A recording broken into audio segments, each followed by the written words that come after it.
हम इस समय नाहन के चौगान मैदान में हैं। यहाँ पर शिमला संसदीय क्षेत्र की एक बड़ी रैली हुई है जिसको प्रधानमंत्री ने संबोधित किया है। हमारे साथ चर्चा के लिए चौपाल से विधायक बलवीर वर्मा हैं। सीधा सवाल पे आते हैं। प्रधानमंत्री ने मंच से कहा कि सरकार जो है ये बंद करने वाली सरकार है। उन्होंने सरकार के मुखिया का नाम तो नहीं लिया, उन्होंने गारंटियां पूरी नहीं हुई ये भी जिक्र किया। उन्होंने जो बड़ा जिक्र किया वो ये है कि इनकी कैबिनेट में टूट फूट हो गई। क्या इशारा समझे? दावे तो आप भी कर रहे हैं 4 जून के बाद भाजपा की सरकार बनेगी तो कैसे बनेगी? आज दुनिया के सबसे महान नेता शिमला पार्लियामेंट के नाहन में यहाँ आए थे।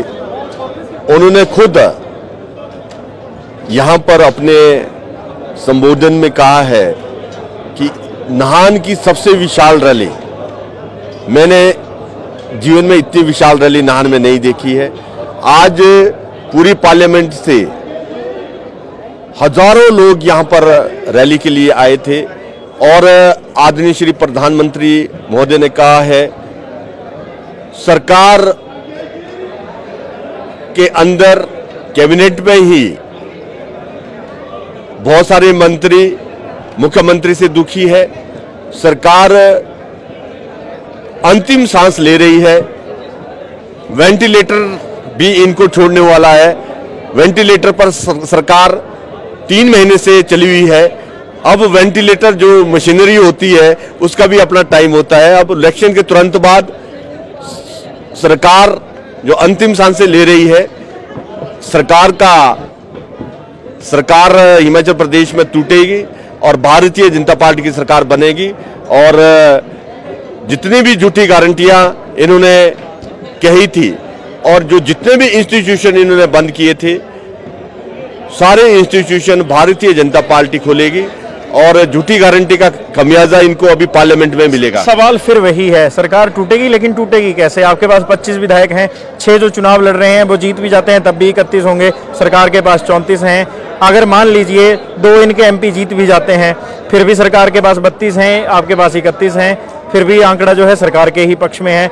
एक और बात है, निर्दलियों का इस्तीफा है, अभी तक स्वीकार नहीं हुआ है, चर्चाएं ये हैं उनकी सदस्यता जाएगी दल बदल कानून के तहत। उस स्थिति में भी सरकार नहीं बन रही है। फिर ये सरकार बनने का फॉर्मूला भाजपा बता क्यों नहीं पा रही है? आप जानते हैं कि भारतीय जनता पार्टी लास्ट में सिक्सर मारती है।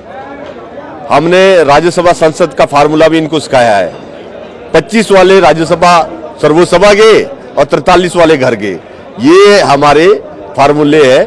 इनको ठीक टाइम में कांग्रेस पार्टी को सिखाएंगे, बताएंगे। अभी वेट करें आप। 4 तारीख को पहले मोदी जी की सरकार बनानी है और तुरंत बाद उसके बाद प्रदेश की सरकार भी बनेगी। वही फार्मूला एडॉप्ट यहां भी होगा जो राज्यसभा में हुआ था। शिमला संसदीय क्षेत्र में चौपाल से आप विधायक हैं। 3 दिन पहले आपके ही विधानसभा क्षेत्र में कांग्रेस की जनसभा हुई थी। कांग्रेस तो दावा ये कर रही है कि चौपाल के इतिहास की बड़ी जनसभा थी। आपको नहीं लगता आपके विधानसभा क्षेत्र में भी कांग्रेस को बढ़त मिल सकती है? सरकार तो कांग्रेस की है। मेरे चुनाव क्षेत्र में पिछली बार 28,000 की लीड मिली थी। मैं देख रहा हूं मुख्यमंत्री महोदय 3 बारी मेरे चुनाव क्षेत्र में चले गए। मंत्री डेरा लगाए मेरे चुनाव क्षेत्र में। ये सारे मंत्री माननीय मुख्यमंत्री चौपाल में रह जाए फिर भी चौपाल में लीड नहीं रहेगी। अब भारतीय जनता पार्टी की अच्छी लीड होगी, आपने विश्वास रखना। आपने कितनी लीड का आश्वासन दिया है सुरेश कश्यप को? क्योंकि वोट तो उन्होंने भी आपसे मांगे होंगे। बताइए विधायक साहब, लीड आएगी नहीं आएगी? हमने पूरा आश्वासन प्रदेश के यशस्वी हमारे जो अध्यक्ष है डॉक्टर राजीव बिंदल जी को, प्रत्याशी जी को, सुरेश कश्यप जी को और हमारे जो नेता है आदरणीय श्री जयराम ठाकुर जी को पूरा आश्वासन दिया है कि वो विश्वास रखना। पिछले 2019 में हमने 28,000 के करीब लीड दी थी। इस बार भी चौपाल से अच्छी लीड होगी, ये पूरा आश्वासन दिया है। चर्चाएं तो प्रदेश में ये भी चल रही है शिमला संसदीय कमजोर संसदीय क्षेत्र है, प्रत्याशी कमजोर है, इसलिए प्रधानमंत्री को लाना पड़ा है। माननीय प्रधानमंत्री महोदय देश की बहुत सारी पार्लियामेंट में जा रहे हैं। इसलिए नहीं जा रहे कि वीक है या स्ट्रांग है। इसलिए जा रहे हैं कि जनता से अपील कर रहे हैं कि देश हित में और देश के विकास के लिए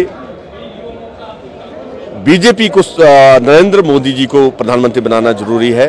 और आपने विश्वास रखना, ये कांग्रेस का भ्रम है कि शिमला पार्लियामेंट वीक है। मैं दावे से बोलता हूं, रिजल्ट आने दो आप।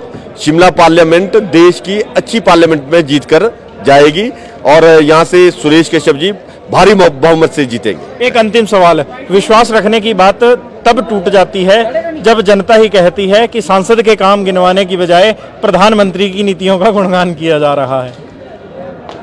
संसद महोदय बहुत ही ईमानदार जनता सेवक है, बहुत सेवा की है, बहुत काम किए हैं और ये कांग्रेस के लोग बहुत भ्रम फैला रहे हैं, पर जनता जानती है कि सुरेश कश्यप जी जैसा ईमानदार आदमी इस पार्लियामेंट को कभी नहीं मिलना और जिस ईमानदारी वफादारी से जनता की सेवा कर रहे हैं, ये कांग्रेस का एक शगुफा है, झूठा प्रचार है। ये 4 तारीख को रिजल्ट के बाद सारा खत्म हो जाएगा। Thank you. चलिए, हमारे साथ लोकसभा चुनावों पर चर्चा करने के लिए चौपाल के विधायक बलवीर वर्मा थे। संवाद भारत में अभी के लिए बस इतना ही। नमस्कार।